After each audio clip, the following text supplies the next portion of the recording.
আসসালামু আলাইকুম। মতিন ইঞ্জিনিয়ার থেকে P20 ঘর থেকে বলছিলাম। আজকে আমরা এখানে P20 লোহা কাটতেছি। এই লোহাটা হচ্ছে, লোহার সাইজটা হচ্ছে 50 মিলি মোটা, থিকনেস 50, 355 হচ্ছে চওড়া, অর্থাৎ 14 ইঞ্চি। এই লোহাটার ওজন ছিল হচ্ছে 329 কেজি। তো এখান থেকে 2 পিস বের করা হচ্ছে। এই হচ্ছে আমাদের কাটিং মেশিন। কাটিং মেশিনের মাধ্যমে আমরা কাটিং করে থাকি।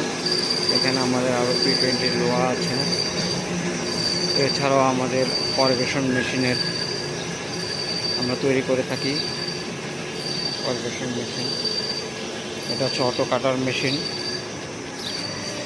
আমাদের নিজস্ব ব্র্যান্ডিংয়ের নামের মতিন ইঞ্জিনিয়ারিং। আপনাদের যদি লাগে আমাদের সাথে কন্ট্যাক্ট করবেন।